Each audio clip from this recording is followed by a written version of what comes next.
Welcome to Audit Archive, where we run you through some of the most questionable and rather atrocious police encounters. Today, we're looking at a case where police officers unlawfully detained and harassed a father and son who were fixing a car.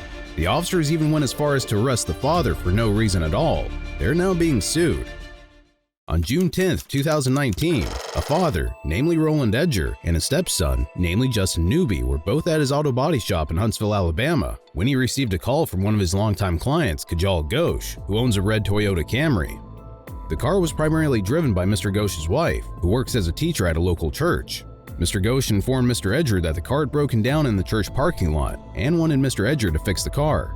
He also mentioned that the keys would be waiting for him at the front office of the church. Soon enough, Mr. Edger and Mr. Newby arrived at the church, got the keys, and started to work on the car. Amidst this, one of the security guards on duty observed them and promptly dialed 911 to report suspicious activity. 30 minutes later, Officer Krista McCabe with the Huntsville Police Department responded to the scene in her patrol car and made contact with the duo.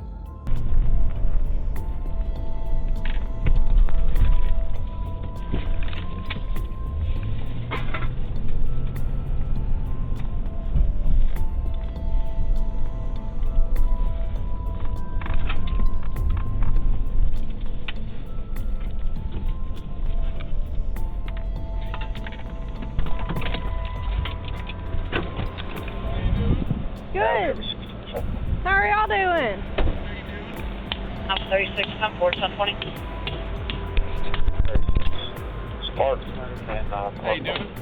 What are y'all doing? I'm from second description. Huh? What are y'all doing? Get in the car. 36 heads Is up. this your car? 3-3 drive off tag. One of my Numbers customers. 1867. One of your customers? Dog tail. Yeah.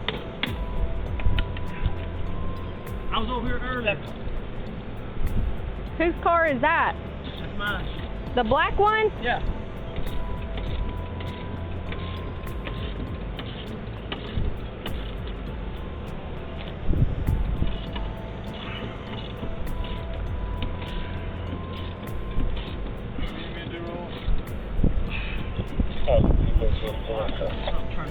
I'm 36, I'm 4.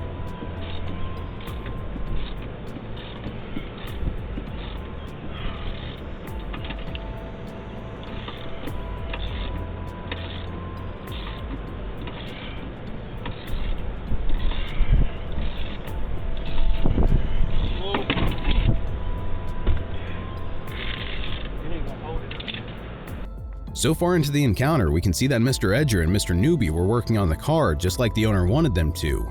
Now, the security guard's suspicion could possibly be justified since he wouldn't know that the car owner had given them permission to work on it and fix it. However, though Officer McCabe was well within her rights to investigate, she was very quickly and clearly informed by the duo that they were essentially hired to fix the car, which had obviously broken down. But this is where things take a turn for the worse. Watch how Officer McCabe suddenly turned tyrannical and possibly went on a power trip. Alright, take a break from me real fast, and y'all have driver's license or IDs on you? I ain't gonna submit to no ID. Listen, you call the lady right now. Listen, I ain't got time for this. I've been all worried. I don't mean to be rude or nothing. Okay, no, I don't mean to you be- do need to give me your ID No, I or don't. driver's license. As seen in the footage, Officer McCabe suddenly asked Mr. Edger and Mr. Newby to pause what they were doing and demanded that they show her some form of identification. This action alone raises a ton of concerns as to whether Officer McCabe was rightfully performing her duties as law enforcement. First of all, if we look at Alabama Code Section 15-5-30, it states that a sheriff or other officer acting as sheriff, his deputy, or any constable acting within their respective counties may stop any person abroad in a public place whom he reasonably suspects is committing, has committed, or is about to commit a felony or other public offense and may demand of his name, address, and an explanation of his actions. Now, one might argue that Officer McCabe had a reasonable suspicion to believe that Mr. Edger was engaged in criminal activity, but it's not to be forgotten that Officer McCabe was provided a clear explanation for why the duo was there and what they were doing. All Officer McCabe had to do was verify and confirm whether that was true or not. Any form of identification had nothing to do with that. Anyway, at this point, Officer Perry had also arrived at the scene, and both officers were now about to ridiculously escalate the situation for absolutely no reason. Watch closely as they expose their tyranny. Listen, I don't want you to run me and for nothing. Are you refusing to give me your I'm ID or telling you, driver's if you license? call this lady on this Step car. over that one. Come on, man. See, y'all, See, here's y'all playing. You're playing right now. No, We don't got time for this.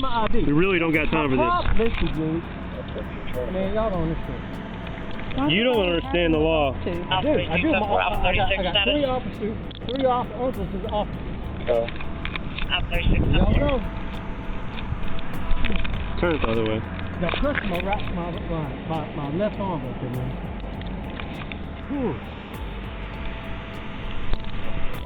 If it's not further, Get inside, they can get you off down, man. I got to go. I twisted my left when I asked you, sir. Alright, I'm gonna undo your cuffs. Yeah, and you twist your wrist around. Yes, sir, yes, sir. I'm gonna give you my ID. I have my pocket. Hey, man. Will you go stand in front of my car for me? ID. Hold on, I'm getting my ID, man. No, we'll get your ID. Keep your wrist like that. All right. All right. They're good. They're good now. No, look. They're good right now. They're not too tight. Okay. You're under arrest for obstruction. I didn't do nothing. All right. So if you resist any further, you will also get charged with resisting arrest. You understand? Notice that Mr. Edger was actually providing a logical explanation, even though he had already told Officer McCabe what they were doing. He was even going to let both officers speak to the owner of the car, but we've just seen him being placed in handcuffs and arrested for obstruction anyway, which is simply outrageous. Bear in mind that a police officer in Huntsville and Madison County, or anywhere else in Alabama, can arrest someone in any of the three below situations. 1. The officer has an arrest warrant issued by a judge. 2. The officer saw someone commit a crime. 3. The officer has probable cause to believe someone committed or is about to commit a crime. A side note worth highlighting is that probable cause means that actual information exists leading the police officer to believe the person has committed or is about to commit a crime.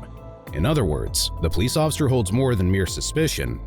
Judging by this, it's very clear that Mr. Edger was unlawfully arrested and both officers obviously had ill intentions to begin with. This tyranny continues ahead, as you will now see. Listen, I give you my ID. I tell you what's going on. This is ridiculous. I'm trying to get a customer's car here. I'm in a rush. My shop's unlocked over on Governor's Drive right now. Man. Do you want my ID? Where's your ID? It's in the car, I'm sure. I thought it was in my pocket. You're all down in my pocket for no reason. Now 47, officer 13. I said my ID is in my car. Go over and walk in and get my car. Okay, well, he's still going to check your pocket because I don't know what's in them, all right? And you're not going to get placed in my car without knowing what's in your pocket. Now 47, code 1. Now 47, sub 1. You shut up. Is that how you talk to someone? Is that all officers supposed to talk to someone like this? Yeah, we're here doing a custodial search on you. I didn't do anything. I didn't do anything. What y'all need to do is call Mr. Gold Patel right there in this office right here and hand me the key. That's I what you need already to do. explained to you, all right? Man, I am such a rush. How long has it been, man? I've been trying to get over and get this car all day.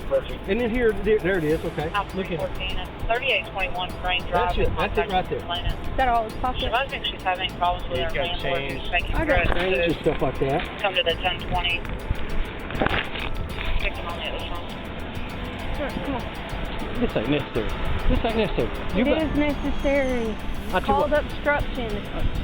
I tell you, listen, I didn't do anything. Listen, please Yes, listen, please he listen. is. I've already told him that he's under arrest. This is ridiculous, man. You know what I'm saying? Hey, look, I didn't do a crime, but she's trying to arrest somebody for not doing a crime. She's trying to arrest me for obstruction. For what? I didn't do anything. I didn't do anything. I didn't do anything. Huh? That's what I'm saying. Sit down. Listen, please listen. Sit down. Well, that's what I'm saying, man. I got my shop unlocked over there. I'm trying to confide. Man, please listen to me. Sit down. Please listen. No, you don't want to listen to us. I'm trying to explain to you. I'm trying to explain. Hey. Okay, once again, just have a seat right there for me, okay? I'm not under arrest. Do you have... No, I just need your ID. Thank you. Okay. So, all right, he is going to jail. All right? Yes. Okay, well, that sucks. I mean, good people go to jail too. Good people, bad people, if they break the law, they break the law, they go to jail. All right? I asked him multiple times for his ID or driver's license. You heard that right. Officer McCabe explicitly stated to Mr. Newby that even good people can end up in jail. This statement clearly demonstrates the deep-seated contempt she holds towards members of the public. If there was any doubt about her disdain for the people she is meant to serve and protect, this remark certainly dispels it. Not to mention how Officer Priya told Mr. Edger to shut up yet again, showing their level of unprofessionalism during official duty. Anyway, Mr. Edger was now placed in the back of a patrol vehicle as an officially arrested man. He was also patted down and searched, which was another unlawful act. All these unjust actions essentially violated his Fourth Amendment right, which states that the right of the people to be secure in their persons, houses, papers, and effects against unreasonable searches and seizures shall not be violated, and no warrant shall issue but upon probable cause, supported by oath or affirmation, and particularly describing the place to be searched and the persons or things to be seized. Regardless, for some reason, the officers still believe that they did everything correctly. Did I not? Yep. Okay, then he refused. I asked him again if he was sure that he was refusing to give it to me. He confirmed that he was refusing to give it to me, and at that point, he is obstructing an investigation, and he is going to jail. All right? I'm out here because I got a call stating that that vehicle, okay, is an employee here, and you guys were inside the car, and you're not supposed to be inside the car. Okay? And that's fine. All right? But I'm still here making sure that you're not doing anything illegal. But it took me now, how long have I been out here? Like 5, 6, 7-ish minutes, okay? I'm just now getting to tell you why I'm here because of his action, all right? I'm just now getting to explain what I'm investigating because he deterred me from doing that, all right? You know, that's his car. He owns the body shop from Governor's Shell Station, Auto Collision. He owns that. I've been with him. Look, I own a business too, and paint business. Why is it? You need to stop. I'm gonna call you. I'm sorry. You know, I mean, he owns the body shop. I swear to you, I'm not lying about nothing. My name is Glenn. Hey. That's just the Highway 72 Parkway. Y'all call. Two motorcycles traveling on Highway Okay. 72. So whose car is it that is an It's employee? Miss Dola. She works here. Which at the car is daycare. it that's hers? The red one. Okay. Is she here? No, ma'am. They've already went home for the day. Okay. Well, what's her last name? I'm not sure. Is it Perez, maybe? Does anybody know what it is? Because I'm just a security guard, and all I seen was them jacking up a car. Miss Dola, do you know her last name by chance? I don't know if it's in the book. Man, y'all got a bunch of goodies. I just got some Taco Bell, and now I'm out here. Yeah, the way that he was acting. No, he actually refused to give me his identification. So that's why he's going to jail. I mean, it may be completely legit that he is out here just picking up the car and it's with her consent. But when he tells me no, that he's not giving me his identification to identify who he is, then that's in trouble. Yeah.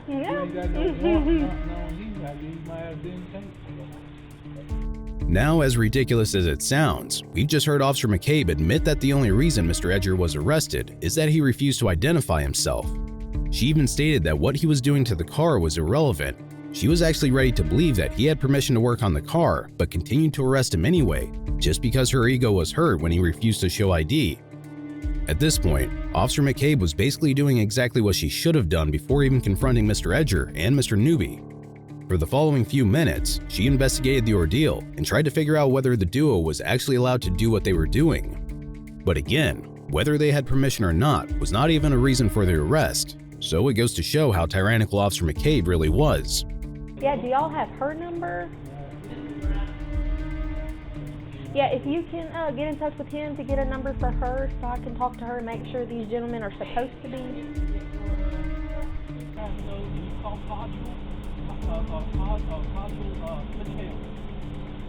That should be Joel right there. That's his wife. Yeah, Joel. Okay. Codger's cell phone, and he has a son also named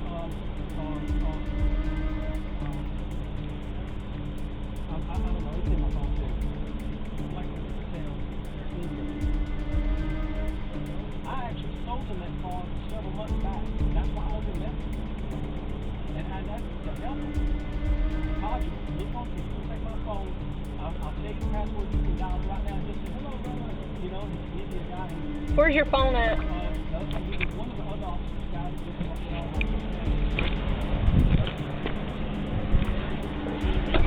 2 days. Do you have his phone still? Is what? His phone? Yeah, it's gonna be in your password wallet and all his cash and stuff. He has more cash in his pocket.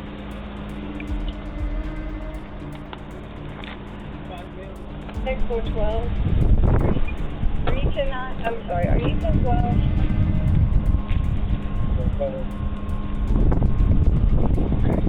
just swipe across it. On Maybe, your yeah, okay. ID, India 006, All right, now start at the bottom center. Bottom center, go up all the way, go down, go to the right, and go all the way down. Yes, ma'am. Now cursive out on the arrow. Keep going. Yes. Go over to phone. Now go down to Codgel. Actually, I talked to him today. Codgel Club right there. Codgel Cell. He's the man that owns that car. Codgel. DeKalb County, he does have a misdemeanor warrant there. They will not extradite from here.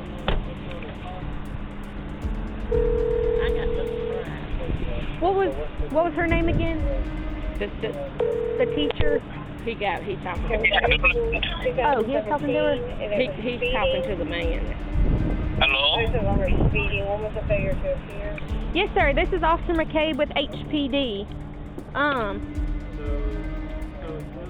Does your wife... Yes, does your wife own the red Toyota Camry?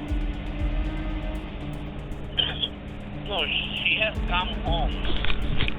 What was that? And what's your name, sir? At home. She's at home? Andrew Pryor. Okay. Somebody told me somebody to fix the car, and I guess it's the Okay, so you don't know who the names are. Okay, I got her. Oh. Okay. Well, I'm gonna hand it off to Winda real quick, okay? No, 47. Hello? Yes, sir. Your wife, though, does she drive the red Toyota Camry? Yes, ma'am. Yes, she does. Yeah. Okay, do you know who it is that's supposed to be working on her car, picking it up? Roland is supposed to come there, pick the car. Edgar? Roland is supposed to come there. Marvin Edgar? Huh? Notice how easy it was to actually figure things out and come to a logical conclusion. Had Officer McCabe conducted her investigation just like this without demanding ID, the duo would have possibly fixed the car by now, and Officer McCabe would have been able to enjoy her Taco Bell also. Despite the fact that it was confirmed Mr. Edger had basically done nothing wrong at all that would make it obligatory for him to provide ID, Officer McCabe remained persistent in arresting him since she had no other choice at that point. Okay, it's Roland. Roland is supposed to come pick the car. Okay, this is Officer McCabe with HPD. Okay, we got a call of a man working on your wife's car, and I was out here and I needed to verify that this man was supposed to be working on her car, all right? Yes, ma'am. Okay, that's all I needed to know, was that he was supposed to be working on her car, all right? Yes, ma'am. All right, thank you. Welcome, ma'am.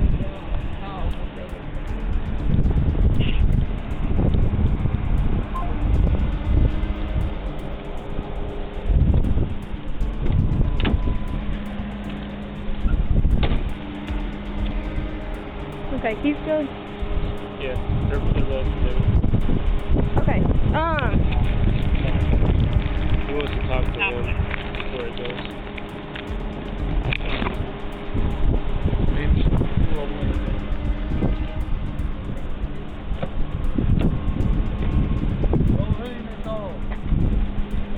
They said you're going to jail for obstruction of There's no crime committed.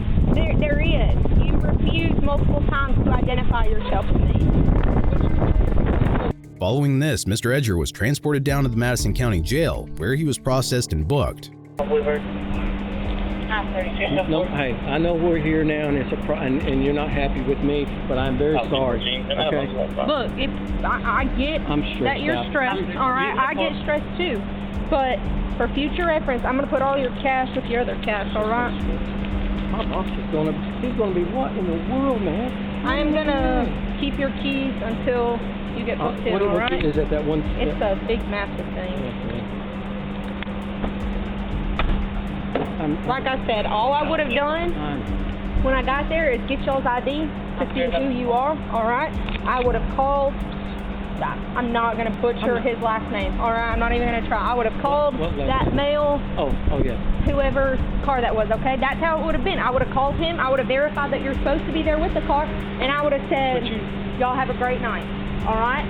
But there was no way that you would have reconsidered after that. No, sir. If we do that, I mean,